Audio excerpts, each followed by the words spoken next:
everybody, welcome to Swedenborgian Life Live. Today we're going to be talking about what turning the other cheek really means. I'm Curtis, and I'll be your host as we explore this puzzling sort of icon of nonviolent thought. Is it practical? Can it be applied? Oh yeah, my co-host, Dr. Jonathan Rose. Hey everybody. Hey Curtis. Nice to see you. Thank you for being willing Good to to be delve here. into this, and thanks to all of you. Hey, if you're here already, you know there's these little buttons at the bottom of the YouTube video. They like and they subscribe. You got to do it. That helps us. Thank you. And then you'll know when we put the next video out and that kind of thing. Because like, sort of an application of the principle. Because it's like, somebody forces you to watch a video like this, you might as well watch another video. That's right. If you're really selfless and self-sacrificing. Right. Okay, so but while we're doing this, if you want revenge on us for this show, please enter something in the elevator pitch category in the chat. We do this thing where we have to explain a topic that we've had absolutely no prep on live in front of y'all in a minute, and it's a lot of fun. So get your simple Swedenborg concepts that you'd like to see us talk about in a minute there. And let's get into what we're doing here today. Okay, yeah. So this is always prompted by you. Because what we want to do here is say, look, we are doing this. What is this? Is this spirituality or religion or whatever we're doing here? We want questions, and we want tough questions. We're not saying, stop. Don't ask us anything that might uncover all the holes in our theories. Please think what we tell you to think. Go ahead, ask us the tough questions because we like to try to answer them. So this is prompted by your question. It's actually two questions converged on this topic. The first was we do this show called Good Question, which to prove it, we have an hour-long show where all we do is answer questions. And this one was called Purpose, Faith, and Bible Numerology. And during that, we had a question we didn't get time to answer on air, but it was this from Robert. In terms of correspondences, what is the meaning of turn the other cheek? So this is turn the other cheek. Made famous by Jesus Christ. What is he talking about there? And then we had another show that was called What is Hell Really Like? That in itself, an answer to a question. But from there, we got this question from KS, who asks, Jesus is very clear that if someone sues you for your tunic, you give him your cloak also. But in real life, when people unfairly try to snatch from us what's rightfully ours, like jobs or marriage on unfair grounds, through unfair means, that's where our natural reflex is to defend our basic rights. But Jesus made it very clear we aren't to fight for anything. I don't know if Jesus' teachings are practical enough at times.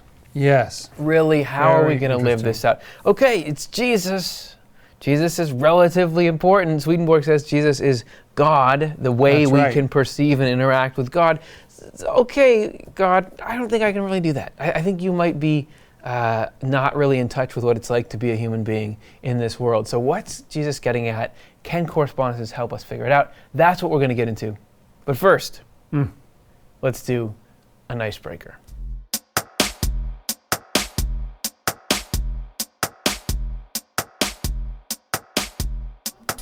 Sorry, at the end there, I just realized that I was looking over at you right when you looked forward, and then you would look right when I just wanted to confirm that it was so. That's why I ended with the tempo that I ended that segment. We couldn't help turning cheeks. I don't know. Yeah, that's right.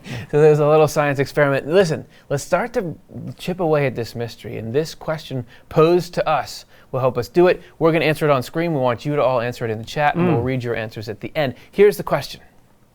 As we look to turn the other cheek, what's a way to use positive heavenly energy to deal with someone else's negative behavior or attitude? So by heavenly energy, what do you think of when you think of that, and how would you use it to diffuse somebody's negative behavior or attitude? Yeah, I guess my first thought is that it's such a blessing when you even have that idea that you can use positive heavenly energy to deal with somebody else who's coming at you with negative behavior, because sort of the animal instinct is to respond in kind, hit back or whatever it is. And so coming from a higher level. I'm thinking of the Three Stooges, like boink. Yeah, boink, boom, whack. Yeah, right. And I don't know if I've ever seen it. Keeps going like that. It escalates. And coming from a spiritual perspective, like one thing to me is just to see people more from a somewhat God's eye view, as much as we understand that. Okay. That this person who's coming at you with something negative or harmful or whatever it is, has different layers to themselves. They have a soul that's in the arms of God. Yeah. They have a lower self that acts up like our lower selves act up. and realizing, okay, this person is not necessarily the same as this behavior that's manifesting to me, and sort of try to get to a place of forgiveness and understanding, that sort of thing. I mean, that's one thing that comes to mind. And it helps to realize I've been that same idiot sometimes, or, you know what I mean? You heard it here first. Yeah.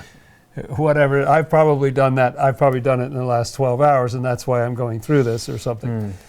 So helpful to realize this is me. I'm not different from this person. And the multifaceted nature of each person, which is great.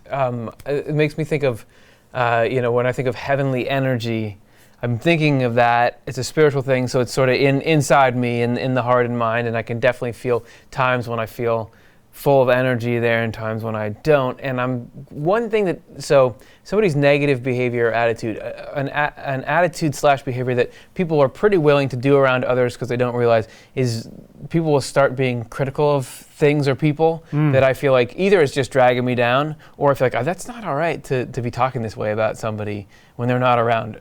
What I feel like I can sometimes get the heavenly energy to do is heaven is not, Swedenborg says heaven and God don't break people, they just bend. So instead of me saying like, heavenly energy, you are breaking the commandment about killing someone's reputation. Instead, just be like, man, let's think about how can we ask somebody about something positive that they like. Steer it into, not even try to critique that, just to say, you're talking about that right now, but isn't this cool when something, like snapping, because people are just, usually when they are, I find bad-mouthing people or things, they're just wanting to make conversation or vent a little, and they can just as happily make conversation about something they like. So I don't know if that's a good fix or a permanent fix, but I do find sometimes I can avoid a situation where I feel like I don't want to be in the secondhand smoke from this, and maybe get that person to see life a little more positively. Again, knowing I often can be in a critical, complaining state, so hopefully you all do that for me at the same time. Okay. Good. Those are our answers. Are your answers better? We'll find out at the end of the show. Okay, we've got that state of mind. We're thinking about heavenly energy versus negativity and how we're going to apply that. Now let's see if we can't climb the mountain, which is the explanation for this saying of Jesus. There's a lot coming up here, and it is dense and great. Challenge. Yeah. And the challenge is part of the challenge. Okay, now let's do the setup.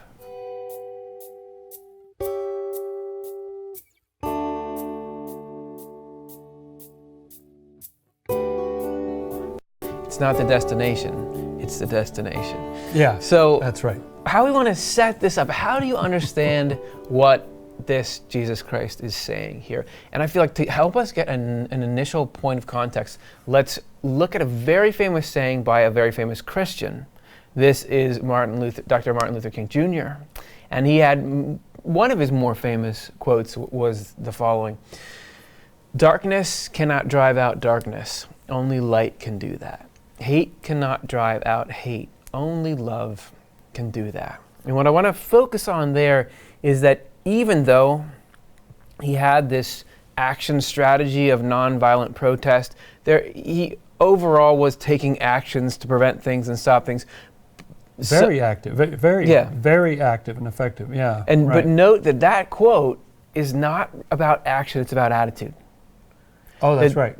When he's talking about darkness and hate, love and light, it's how are you feeling? What are your motives as you do this stuff? Right. What's in your spirit? There's nothing in that quote about nonviolent resistance, but you can tell this is something that permeates what he was trying to do and perhaps this helps us understand the spirit of Jesus' quote. Okay, so suggesting you'll only be more effective if you're not coming from a kind of tit for tat, just equal and opposite response. Hate plus hate equals hate, and that's not going to get us where we need to go. So how are we going to tie this in with Sermon on the Mount? Yeah, the Sermon on the Mount was that beautiful time in the Gospel of Matthew.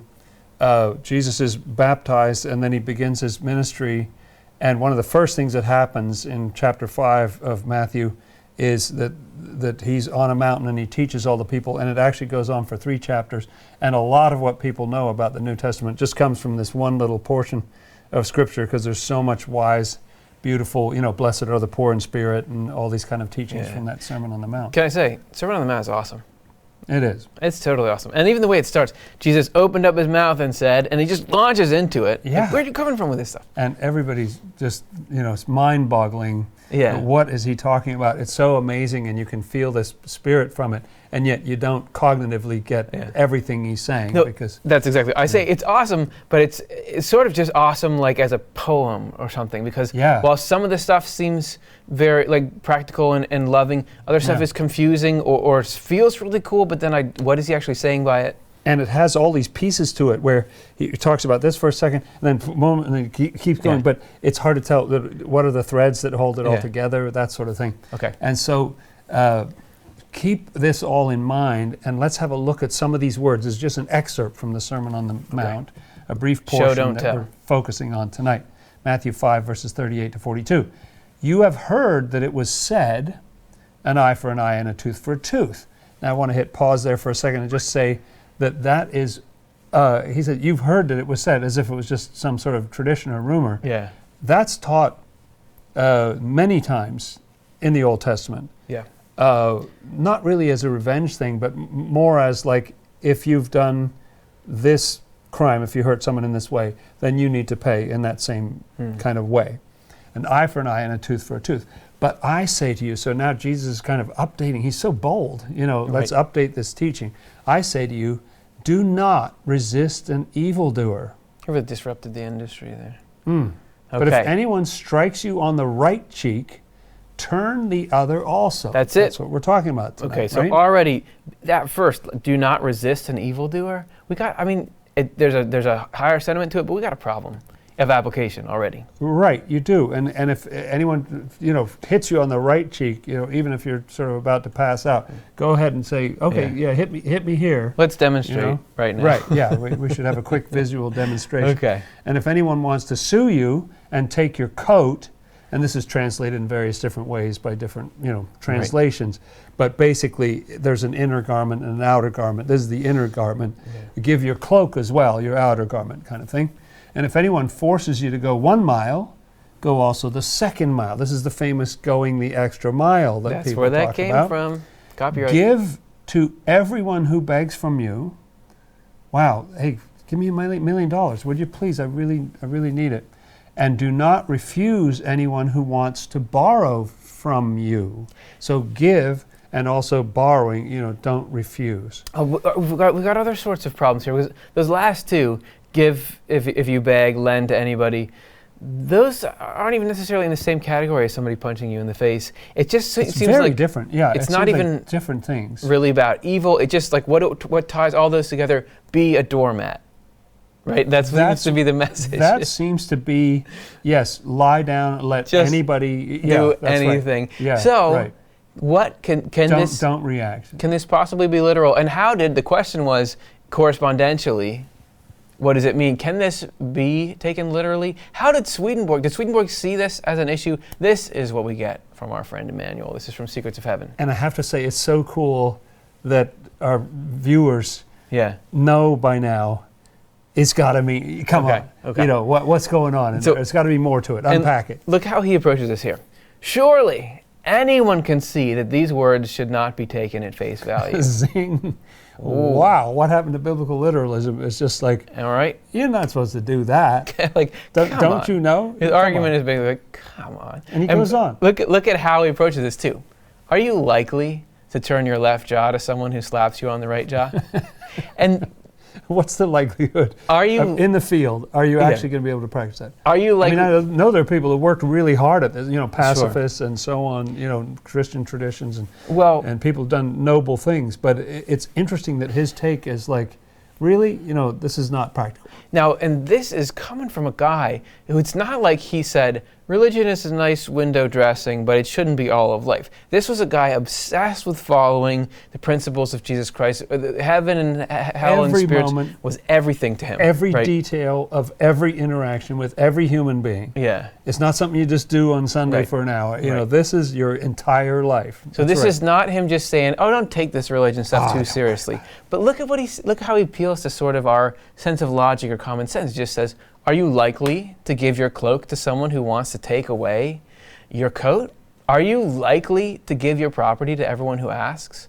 Who is not going to resist evil? Evil by nature is like, hey, stop it. Yeah. You know, of course you're going to, yeah. Somebody breaks into your house, you're not going to say, come on in or something. You know. So he's saying here, look, just our natural repulsion to these things is telling us something. No, nobody can understand this passage without knowing what is symbolized by the right and left jaws. And that's what the viewers caught on to. A coat. This is going to have a meaning. This is going to have correspondence. A coat and a cloak, a mile, a loan, and so on.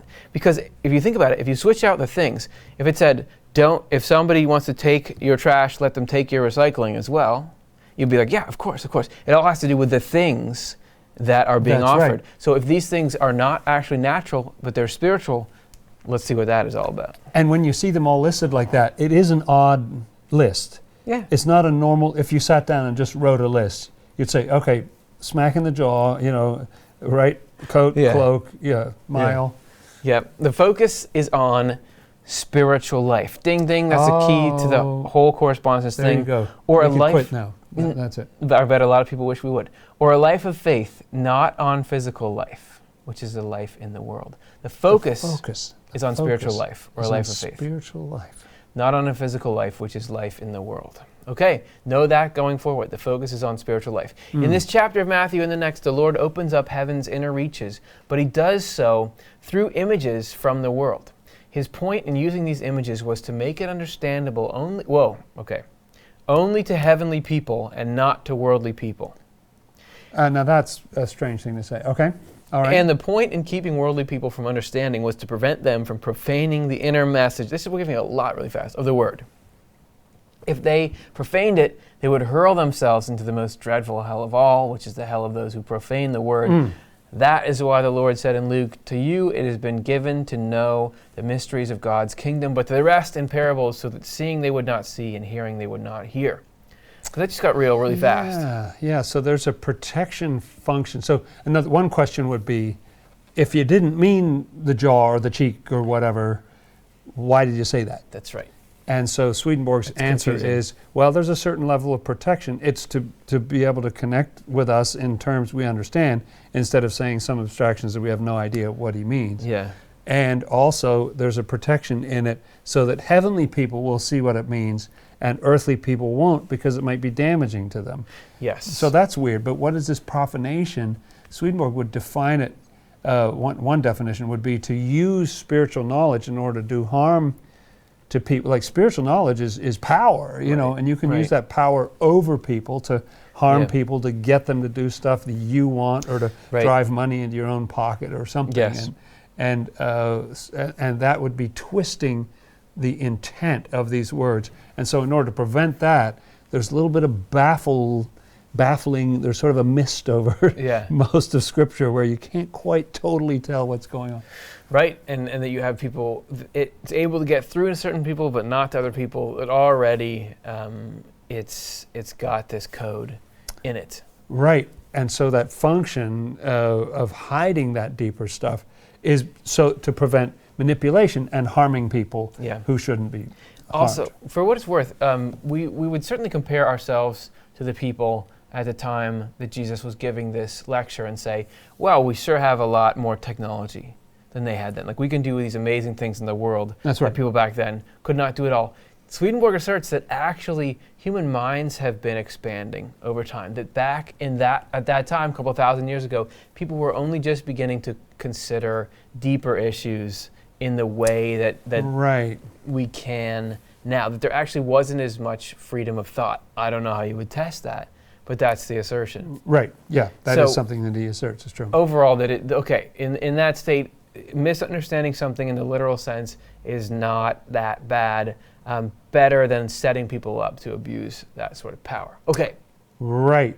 And part of the idea is that, well, how do you get through that threshold? How do you break through into that inner meaning? Yeah. It's like, if your heart is in the right place, you're welcome to all the spiritual information, because you're not going to use it to abuse other people. So when the human heart is evolved enough that we can use it well, and some of those people who've evolved are not even in this world anymore. They're in the other world, and Swedenborg makes this astonishing claim that Jesus wasn't just talking to us.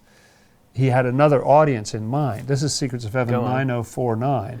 We have a couple of quotes from this passage, because this is a place that Swedenborg specifically talks about this section of the Sermon on the Mount. This discussion, talking about the Sermon on the Mount that we quoted earlier, shows how the Lord spoke when he was in the world. As he did throughout the Old Testament word, he spoke for the benefit both of angels in heaven and of people in the world. He had a second otherworldly audience. Who does that? Well, who's speaking to angels at the same time as people? When you have something like, let's say, a YouTube channel, and you're preparing messages that could be seen by a wide variety of people, you have to think about your different audiences, and you have to realize, when I use this word, that's going to mean this thing to people who have this kind of background, but people who have never heard it might think I mean this, so I've got to adjust. Right. So think about the degree of difficulty in giving a sermon that is somehow protected from people who would misuse it, heavenly people can figure it out, but also your groups are angels as well as people. This is a very difficult thing. I've been in a situation sometimes where you need to preach to a whole range of ages. You know, you got people in there in their 80s and 90s. You got little squirming children. You got everybody in between. And it's hard to think of something that's going to try to reach, that's a challenge just with earthly people in front of you, kind of, so to speak, let alone getting angels who are in a different state. Okay, so where were we? We were somewhere down the bottom there. His words were intrinsically. I think you're reading this one. Am I? Yeah, go for it. His words were intrinsically divine and heavenly. That sounds right. Because they originated in his divinity. Okay, that would kind of make them divine, wouldn't it? Yeah. If they came from the divine part of himself, they would be divine. And they came through heaven, so they're heavenly. They picked up heavenliness on the journey. Okay. But his message was presented through worldly images that corresponded. Okay. So that comes down from this divine and heavenly content into something that corresponds. The inner meaning teaches what they correspond to. That's a crucial idea. And this has an extension, as Swedenborg explains, because in a certain way, we're people in this world, but we already have a spirit. And so there's a higher spirit in ourselves. Yeah. Jesus is also talking to the higher part of us and what we go through at a deep level here. And you could realizing this is relatively confusing. So to simplify it, if we're talking about spiritual versus physical, the spiritual is just talking about, you could boil it down to saying we're talking about your attitude rather than your actions. Oh. Because intending and thinking are spiritual, and acting is natural. Yes, and Swedenborg's fond of saying, isn't he, that you could do the same action for many, many, many different reasons. Yeah. You could be good-hearted, you could be, vengeful, you could be, there's all these different things that could come out looking the same way. And it seems like Jesus in the New Testament, Swedenborg in what he wrote, very interested in this psychology, right? Yes. The spirit. And psychology comes from a word for spirit, the psyche. It's the spiritual part of us kind of thing. Everything that is physical is temporary. It passes away. Even actions, the motivation behind the actions stay. Jesus Christ is not interested in your temporary stuff. We're talking about the permanent, the eternal stuff. So what Jesus was teaching was to avoid a spirit of retaliation, which is hellish. So this is Apocalypse Explained 5:56. Everything that you would want people to do for you, you do the same for them. This is the law and the prophets. Since this is a law in heaven, and because in heaven the law of the church as well, all evil has a corresponding repercussion. This is called the consequence of evil, and it is inherent in the evil. It's almost a part of it, which it's not always apparent in the world. You do something evil, you're basically bringing the consequence of it with it. Damaging yourself. Yeah. People who have depth, as heaven's angels do not want to repay evil with evil. That want to, I think, is very important. Yeah, right. Isn't it? Yeah. They don't even want to. There you go, because it could be that an angel has got to, somebody's going to attack somebody, so you got to, push them off. Right. But that doesn't mean that you want to harm them, even if you have to harm them. And that you want to do evil. You know, you want to crush them, kill them. You know. Yeah, that's pretty good. Instead, what do? They forgive it. What? Acting from the goodwill of heaven. And here's a little bit of a qualifier on that. They know that the Lord keeps safe from evil all who are in a place of goodness, and that he protects them according to that goodness in them. That's really deep right there. Yeah. That's really, really deep. Now, what a way to deal when evil's coming at you, to remember that you'll be safe from that if you're in this place of goodness. Yeah. So how you respond is crucial to whether it hurts you or not. Right. And goodness, again, we're talking about, we're not prescribing a certain set of actions, we're talking about motivation. And as you'll see in the next section, the difference between how the spiritual world operates and the physical world operates. Yes, right. You know, you can't just say, oh, something bad happened to me that means I don't have goodness in the physical world. It's a different set of mechanisms. They also know that he would not be able to protect them if, as a result of the evil they do, they seethe, look, this is what we're trying to not do, seethe with hostility, hatred, and revenge, because these emotions turn away the protection. And I see the words, as a result of the evil they do. Like if they did evil, somebody did evil to them, so they do evil. Right. Uh-oh, that's going to cause all these emotions in them. They're going to seethe with hostility and hatred and revenge.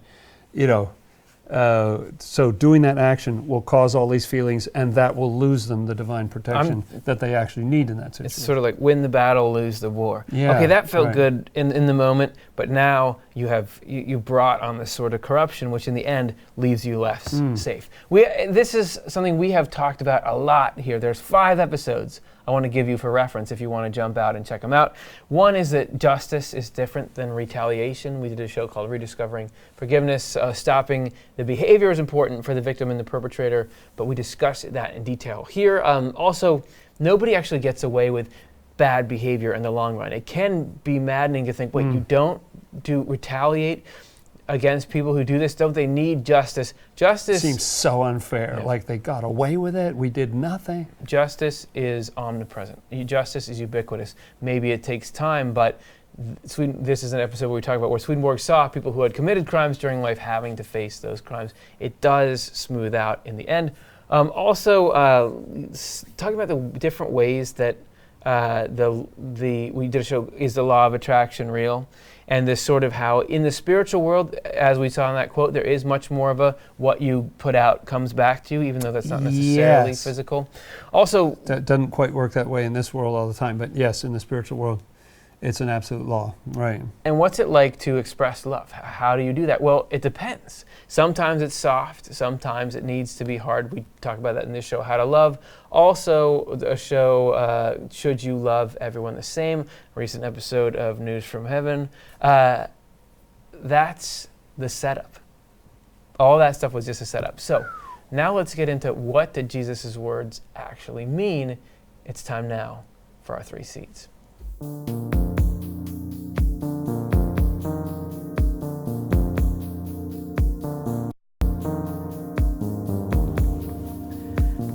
So now let's start to break down in 3 separate chunks the symbolism in Jesus' words. And this first one, it's important to keep these straight.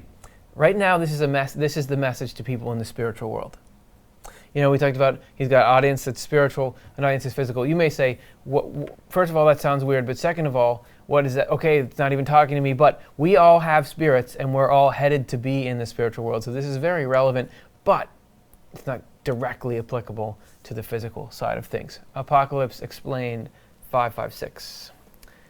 Here are the things involved in what the Lord said, the meanings of which will be listed in order. An eye for an eye and a tooth for a tooth means that if a person takes away someone else's comprehension of and feeling for the truth, their own comprehension of and feeling for the truth will be taken away to the same degree. That's really astonishing. So in the spiritual realm, if I try to go after your truth, I lose truth while I do it. It really is literally a spiritual tooth or a spiritual eye, you know.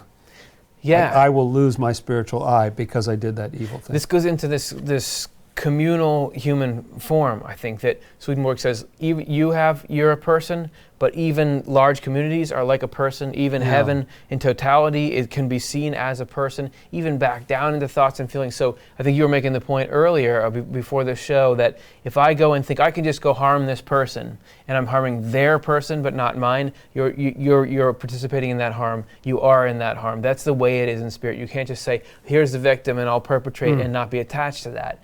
You're hurting yourself there. Okay, so here we're talking about the feeling for truth. Don't damage the feeling for truth. That is the spiritual equivalent of those things. An eye means a comprehension of the truth.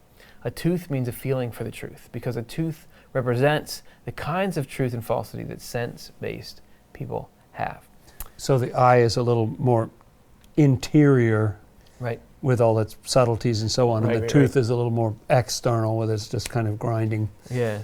You know. But if people have something that's good going on, don't mess with it. Or if you do, it's going to end up that you'll have that. You will hurt your own spiritual eye or tooth. That's right. Those who practice Christian goodness will, here we go, in the spiritual world. In the spiritual world. Yep. Don't try this at home. Those who practice Christian goodness will allow an evil person to take these things away. The feeling for truth and the other thing.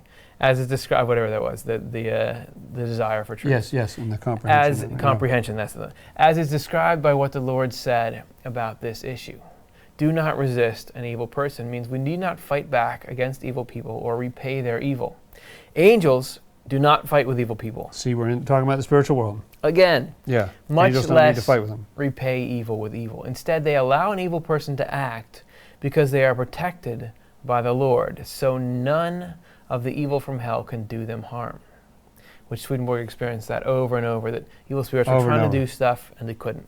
If somebody slaps you on your right cheek, turn your other cheek to them also. Means if anyone wants to do harm to our perception or comprehension of inner truth, they are allowed to as much as they want to try. The cheek means a perception and comprehension of inner truth, and because the cheek is kind of what keeps the teeth in there. Interesting, yeah. The right cheek means an affection for that truth. So here we get the right. He even goes so far as to tell you what the right and the left mean. Rosy affection for truth. So the right. Which leads to a perception of it. The left cheek means a comprehension of that truth. Because it says cheek, it also says slap, which is what you do to cheeks, which mean to do harm.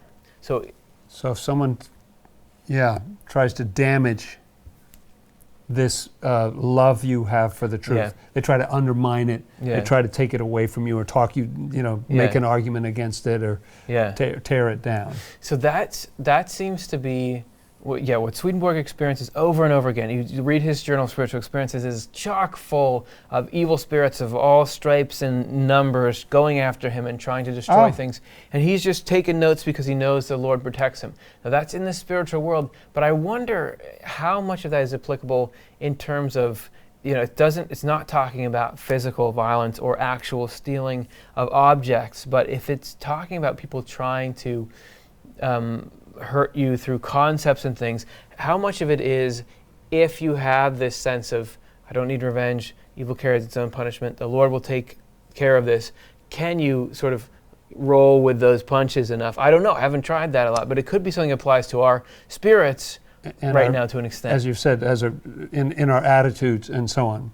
Right. Because then you're not talking about somebody doing physical harm to your physical cheek. Yeah. They're really attacking something in your mind, they're trying to undermine with some argumentation or something to try to draw you away from where you are in terms of loving the truth and enjoying it, and somebody else is trying to tear that down and rain on your parade. It sounds sort of like you'd be, okay, go ahead, say what you want to say about that, not necessarily about if they're verbally abusing you or someone else, but if they're going after an idea, okay, say what you want to say, and I've got some kind of core that you're not going to disrupt, and hopefully you can take it in and God sorts it out so that now you understand your truth better. I don't know.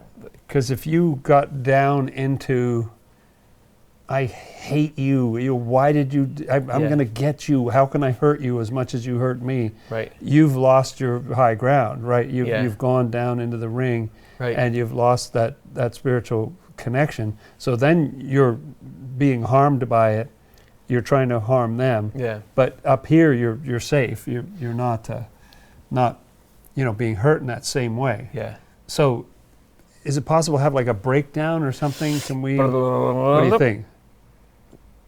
Okay, so great. Let's take it piece by piece. Eye for an eye, tooth for a tooth. Means anyone trying to deprive someone else of an understanding of truth will lose their own understanding. In the spiritual world.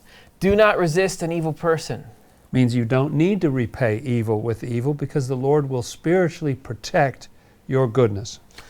If someone slaps your right cheek, turn your other cheek. Means if someone wants to harm your deeper affection for truth or your deeper comprehension of truth, you can let them try. The Lord protects those things in you. This getting right to our question that we had about what's it mean, turn the other cheek. Okay. Yep, that's right. That's seed number one. So, okay, why don't we continue with some more of the symbolism for people in the spiritual world? This is continuing with Apocalypse Explained 5:56. If anyone wants to take you to court and take away your shirt, here the shirt is what was called the coat in the other one, and the coat becomes a cloak and so on. But you get that it's an inner garment and an outer garment, right? If anyone wants to take you to court and take away your shirt, let them have your coat too, means if anyone wants to take away the inner truth that you have, let them take the outer truth as well. What does that mean? Strange. A shirt means truth that is deeper, and a coat means truth that is shallower. The angels let this happen when they're around evil people, because evil people cannot take any truth or goodness away from angels. They can, however, take it from people who burn with hostility, hatred, and revenge. That's why you're vulnerable. If you descend into the, I'm going to get you back, they can take your, then you need to worry about them getting your coat and your cloak and everything, but not if you stay in that high ground, because those kinds of evil reject and turn away the Lord's protection. It's all about what we need to do to stay in the sweet spot where we're protected.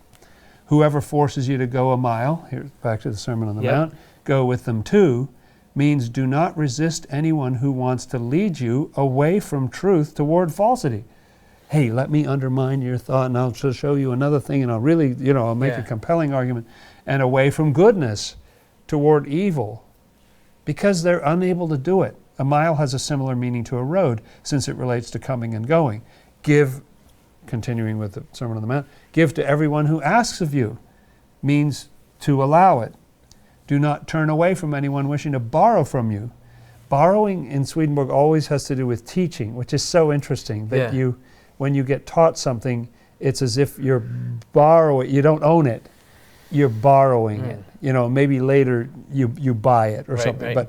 But means if someone wants to be taught, they should be taught, even if there was a really bad person saying, hey, teach me more about spiritual stuff, and go ahead, teach them. Evil people want to be taught so that they can pervert and deprive in the spiritual world we're talking about, yet they're incapable of doing so. They can't do it. This is the spiritual sense of these sayings, an explanation of the hidden aspects lying within these words. These hidden aspects, unlike us here on this planet, are most apparent to the angels, who perceive the word only according to its spiritual sense.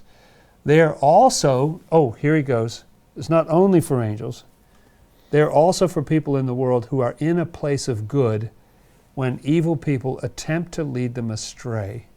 It's clear from numerous experiences that that is the way evil people oppose those whom the Lord protects. And Swedenborg suddenly switches into his own personal experience here, since they have continually tried as hard as they can in every way to take truth and goodness away from me, but in vain. I'm still here. I still believe what I believe. They've tried everything. They gave it their best shot. I wonder if he's talking about these spiritual encounters he's having all the time, or if he's talking about there are people in the world who are really trying to mess with him. It's hard to tell sometimes with Swedenborg, isn't it? Like he's in both worlds. And yeah, it's hard to tell. But I think spiritually it applies in both realms. Right, and you think about just that portrait of an angel there, and that you'd perhaps think that when an angel gets close to evil spirits, an evil spirit can't even mess with one little part of an angel's beautiful mind, but that actually this very Zen-ish, an angel is like, oh, you would like to defeat me in these and those ways, please go for it. But it doesn't really get them. They're like, they're calm in the middle of the storm. That's cool. Because they're concentrating on No revenge. No revenge. No Yes. revenge. Yeah. Right. That the game, the actual They game, don't even want it. is not, can you do whatever, sort of take this truth, whatever that means. It's, even with you taking this truth, I'm not going to fall into hatred and revenge. Isn't that just like Jesus Christ? This is God coming into the world, wow. And he's got all these enemies. I'm just realizing this now. He's got all these enemies. That's good. And how does Jesus really do a lot of fighting people off?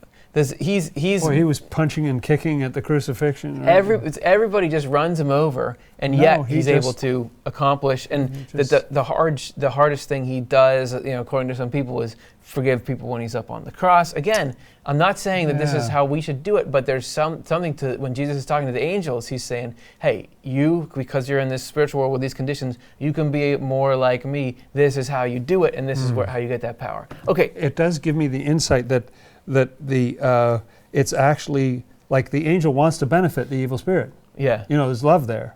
Right. And so one way to benefit that evil spirit is to show that your revenge stuff doesn't work. Like, get over your revenge thing. It doesn't work. And so just to, okay, go ahead, do your worst. Yeah. Doesn't affect me. It's not just, I'm going to stay in myself and the heck with you. No, this is to bless you to realize that all your hatred doesn't have the impact that you desire it to have. Let's recap. We're going to recap that number. Another here. recap? Okay, this is cool. I love these recaps. If someone wants to take your shirt, let them have your coat too. Means if someone wants to take away inner truth that you have, you can let them try to take your outer truth too. No one can actually take truth away from you when you're in a state, crucial point, of goodness.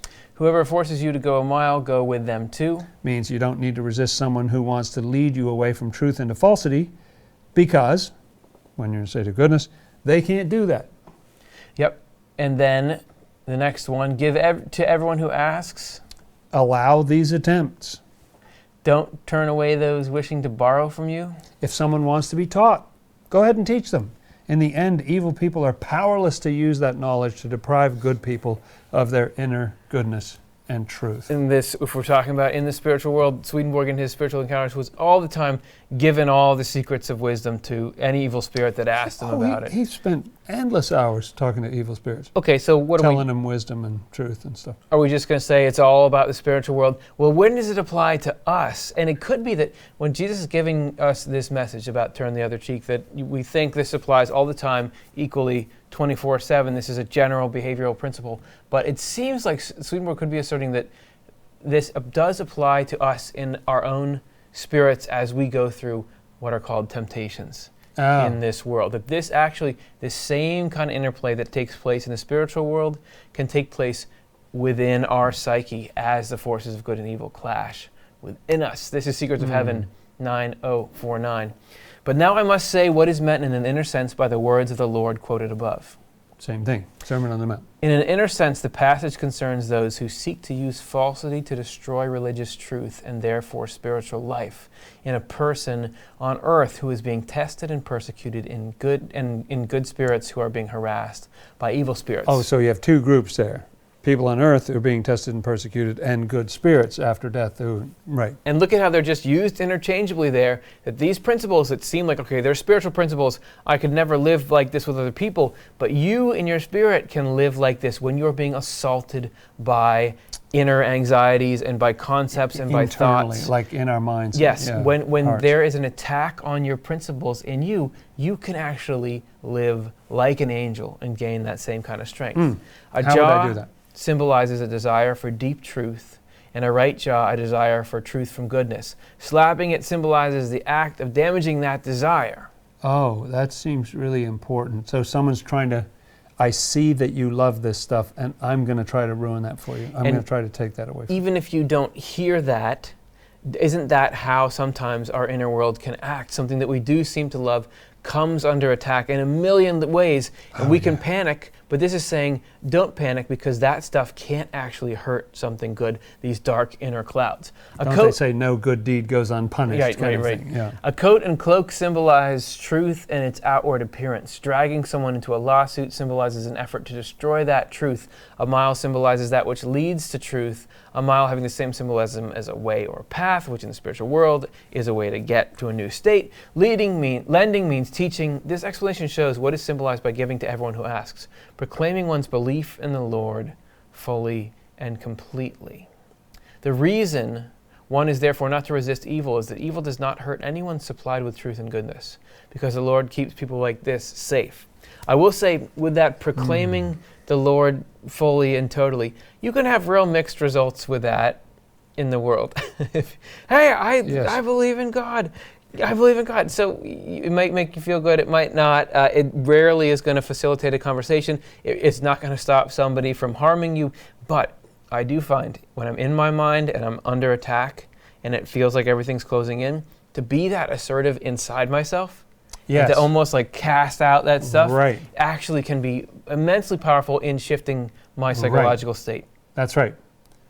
That's right. Somehow, sometimes I've had the grace to pray for the evil spirits who are attacking me. Yeah. Because I'm just fogged in from every side, and then I pray. I think these folks are in this state all the time, and it dissipates, So that we can take everything we learned about heaven and angels and apply it to how we act. To apply the Sermon on the Mount to how we act when we're under attack internally. So it's challenging, though. You gotta say, this is not easy. Whether it's spiritual or physical, it's not easy to not have the revenge thing kicking. It's almost visceral, isn't it? Oh, totally. Wherever it's coming from, it's stop. Gotta push back. Gotta fight back. For a couple of ideas on how to try to maintain a good state even when you're feeling under attack, we did a show called 3 Simple Ways to Love Everyone, which is really not even about how you treat other people, but how you respond inside when there are people doing things. These are techniques to get you into that calm state of mind. And then there was also a show called How to Love Your Enemies, and what does that even mean? Which, by the way, comes from the verse after this story that we just, it just happens to come from right after this in the Sermon on the Mount. All right, so there you go. There's our seeds. Let's let all of this settle. There's been a lot of information here. Let's get a little into the emotional side of our being and see if we can't broaden this and expand it. It's time for our meditation.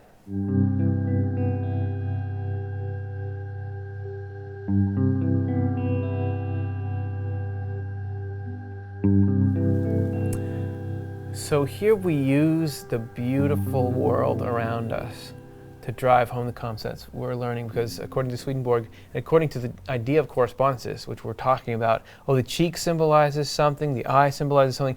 The things we see around us are actually a map of all these spiritual concepts. So here we've been talking about the idea, that darkness can't drive out darkness. Coldness can't get rid of coldness. Actually, it's light that gets rid of darkness. It's heat that gets rid of coldness. So let's actually watch that happening. And as you see light coming to where there was darkness and what warmth does to something where there's cold, let's see if that gives you more insight, more connection to these concepts, and just what comes to you and what deeper truths it reveals.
is just so cool to talk about darkness and light in sort of a vague, abstract, blurry way, but to actually get to see it, and to be able to connect those amazingly beautiful things that happen in the world with these amazingly beautiful concepts, to me is just this amazing hit of whatever spiritual power. It's a poem about how, ice is powerless in the face of heat. It doesn't put up a good fight, or It's just powerless, and the darkness is powerless in the face of light. Yeah. It just has to back up to wherever the light wants to go. It gets to go. Yeah. So it's neat to think about that, and yet they're also very peaceful. Images. This is the order of the world. Yeah. Okay. So hopefully that helped us settle a little bit. I think it's a good time to look back and just, from the 10,000-foot view, what's the takeaway? What has all this, if you had to summarize what we've been through or the significance of it, what do you get from all that? I guess the way that I don't know if I can do it succinctly, but I think what it means to me from what we've been learning tonight is that, if someone attacks you physically or there's something going on, there probably needs to be some kind of a response on that physical, the Jesus' teaching is not about just be a doormat, just lie down and take any abuse that anybody wants to dish out, kind of thing, in terms of the way the physical world works. But what is your state of mind? If we burn with revenge, we lose, and the evil actually damages us. But if we stay in that place of forgiveness and understanding, we get to stay in the Lord, and then we are invulnerable in our spirits now and after death. It can't hurt us. So if somebody does something harmful to you, whatever you're doing physically to protect yourself, turn the other cheek, in that you're not going to retaliate in motive. Right. You're not going to okay, now I'm angry at you. The ideal that we're pushing towards, was, again, it's really difficult to get to, is somebody harms me, and even as I'm stopping them, I am not hating them. Yes, wishing them well. And I imagine as Swedenborg went through this with spirits in the other world, with people in this world, his faith deepened and deepened about, it really is true. They can't hurt me. It really is true. On again and again and again, seeing that he is protected. And that's, for what it's worth, everyone out there, according to Swedenborg, that's literally true, because even though we can have pain from the things people can do to us, the only thing that actually can harm you long term is loving and practicing evil. That no matter how much, sure, we can It's what suffer. comes out of the heart that hurts you, not anything from outside. Yeah, you can suffer, and suffer a lot, but it's all going to be temporary, and the only thing that can harm permanently is the loving of evil. So even if somebody's doing these terrible things, yes, you're defending yourself. If you don't get into a state of mind that's evil, that is revenge seeking, and there's a difference between, of course, there's such a thing as zeal, and you may not be able to tell the difference, but what I'm saying is you actually can't be harmed by being hurt if you stay in love. Long term, you're not harmed. Right. Okay? That's right. That's what they say. Anyway, okay. Now, speaking of being harmed, do we really have what it takes to do this elevator pitch? We're going to find out right now.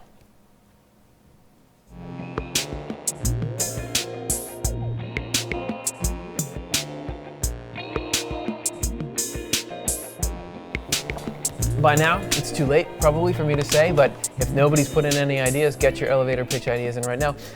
So you just saw the amazing, sprawling complexity of some of this stuff. Didn't we?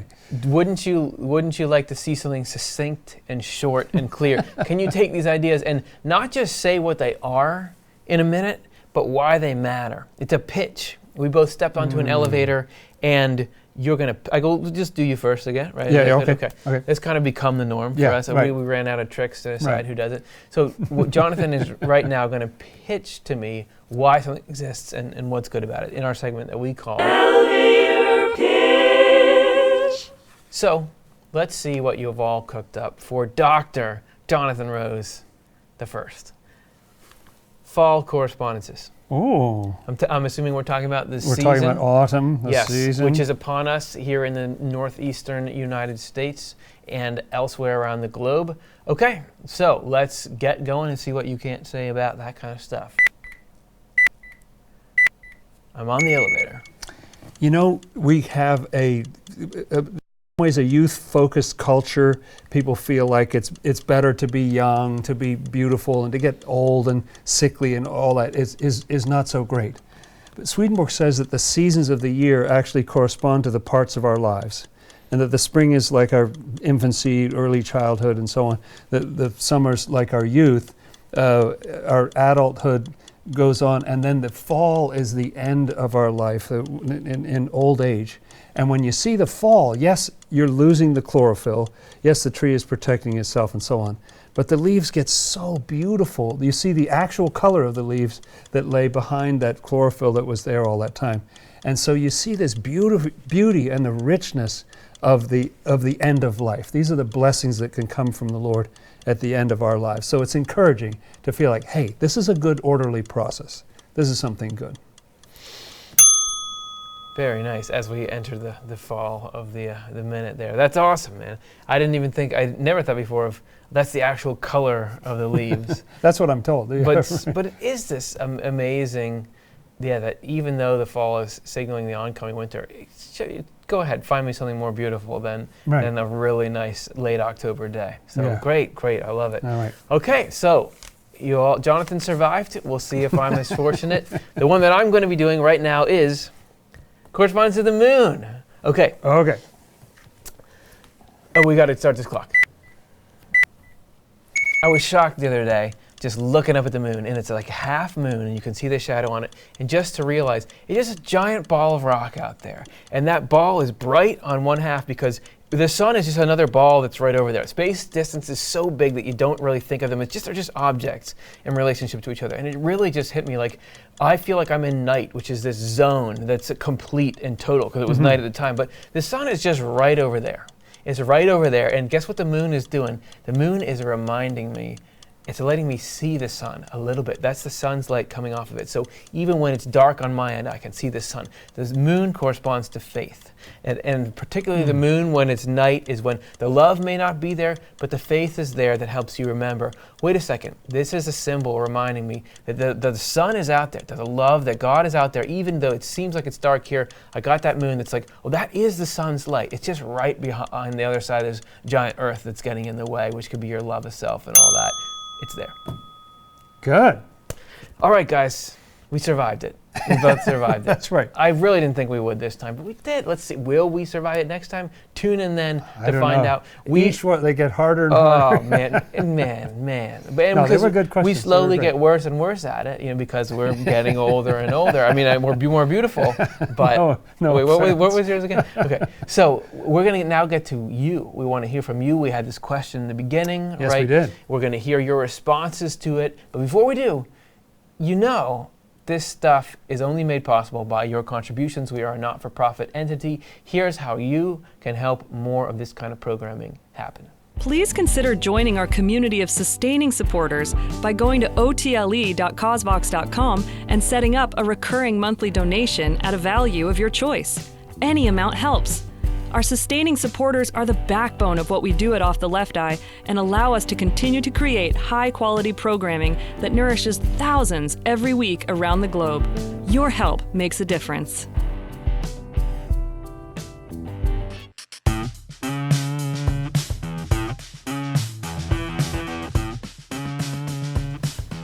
All right, what do you guys have to say? This is where, you remember that question way back at the beginning? This is how we opened ourselves up to this trajectory of thought and feeling. And it was, what's a way to use positive heavenly energy to deal with someone else's negative behavior and attitude who hasn't been in that situation? I'm genuinely curious to see, what did you all think, what's the way to do it? So this is what you had to say. Kill them with kindness. I counteract with kind words about that person. Realize you can only control your reaction and try to give the benefit of the doubt, which, by the way, angels do. I love these answers. These are so good. Remember that the person is listening to hell. that gives me compassion, and I don't want to make the same mistake. To realize so great. They're not the pure origin of that stuff. It's external to them. Yeah. It would depend if it was persistent, non-stop melancholy emotions. I would say I'd probably ask to be excused. Right. Say something nice about them. They look at you like, what? It works and also serves as a sign you won't take part. I like that. What I did a couple of times is change the subject and give them a compliment. It freaked them out so bad. Never had another problem with them. Laugh out loud. Think of them as someone who is sick. Right, rather than evil. Wow, those are great suggestions. I think sitting with them and relating has proved most beneficial to not only them, but me. It's a mutual empathic relatability, making certain I don't attempt a one-up on them, simply sitting with them. It depends on the person and what they do or say, how often it is. It can be just walking away. Try to learn a bit about God's love for all people. Right. First, smile. Then remember we are all on a spiritual path, some upward, some downward. Then remember the old adage, if you don't have something nice to say... Oh yeah, okay. That's right, I remember that one. In the martial art of Aikido, you must surrender and stop trying to affect an outcome you want and allow the spiritual energy to take over, which allows an opponent to defeat themselves. Very much like the angels really described. Profound, right? Yes. First, I would acknowledge their feelings and then just be a witness to their feelings without trying to defend my own ego. Right, right.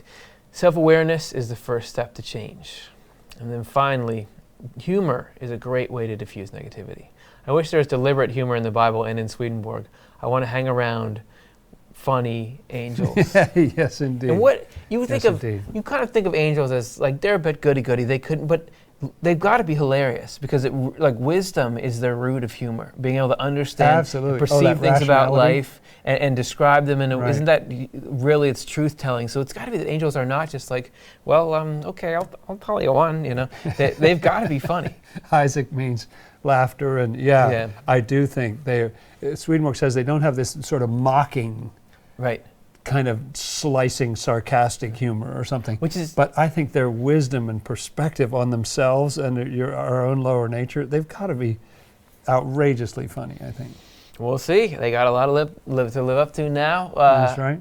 As do you all at home, because when we're asking you again, like and subscribe, just help us out a little bit. That would be great. And the reason we say help us out is we're trying to do a lot of cool stuff for you all. To prove it, here's what's coming up this week. We have our regularly scheduled programs. You know, News from Heaven, where we dive deep into a Swedenborg quote. On Thursday, we're going to be talking about how your outer self needs to obey your inner self and why.